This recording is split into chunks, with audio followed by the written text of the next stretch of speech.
All right, Saagar, what's on your radar? Well, the protests, looting, riots, violence around the country confirms everybody's priors. To the right, demonstrates that much of the left squandered a political moment where everyone agreed that Floyd's killers should go to jail in favor of glorifying violence in the name of some abstract revolution. To the left, it seemed that this was the breaking point to try and force people to listen to their concerns about social inequities, police brutality, and more. So the Bernie and the anti-establishment left have taken to calling this a populist uprising. And I'm here to tell you why that's frankly ridiculous. The evidence for why it's a populist uprising seems to be that it's because there are a lot of people in the street, that if the left cherry picks enough instances, they can weave a narrative where the only thing that is occurring is police violence against some protesters, and that the only businesses that are being looted are luxury stores like Gucci, Nike, Nordstrom, and more.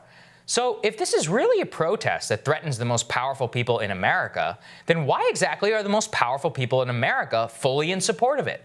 Why is it that the billionaire companies like Amazon, Netflix, Nike, Twitter, Warner Media Brands, Nordstrom, TikTok, YouTube, Target, Starbucks have all come in full so-called solidarity with this movement? Not because they're trying to graft onto it, but because the protest itself has a resounding message that America is an irredeemably racist nation where unarmed black men get shot in the streets on a daily basis. And as long as big corporations can convince upper middle class white liberals and all the upper class minorities that travel through the elite university system of that, then they know their ass is covered. They know that if you believe America is such a terribly racist country whose chief problem is police brutality, then that is one more day that you're not spending talking about class. One of the largest banks in America has no problem tweeting out Black Lives Matter because all of you who consider them allies won't notice that they charge black people the highest interest rates of all their customers. How is it so-called anti-establishment left found itself spouting off the exact same talking points on how looting really isn't violence as the creator of the 1619 Project, Nicole Hannah-Jones at the New York Times? Our protest is only as successful as we can convince white Americans to actually comply with the Constitution and treat Black Americans as full citizens. I think I would not describe looting as violence. Looting is property damage, but it is not violence. Hannah-Jones was rightfully called out by real socialists on the World Socialist website for pushing a false narrative that splits the country along racial lines and sells a story that America has always been racist, and that's the reason that black people in America are suffering. When the lived experience of black people in America has far more to do today with the explicit choice by Barack Obama and other leaders to let many of them go bankrupt after 2008. Actual socialists understand that. Apparently, democratic socialists playing them on Twitter do not.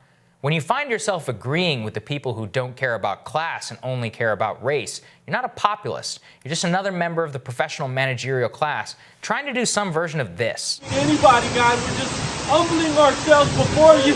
Yes, Lord.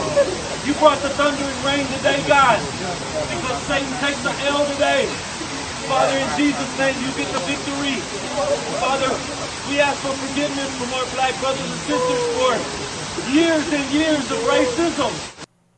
Kneeling before black Americans today might make you feel better, and it might make you feel like you're a working class revolutionary to be in the streets chanting, or make you feel better to be one of the reply guys on Twitter who like to hurl insults. But the sad truth is you need to stare reality in the face and look at who is really with you.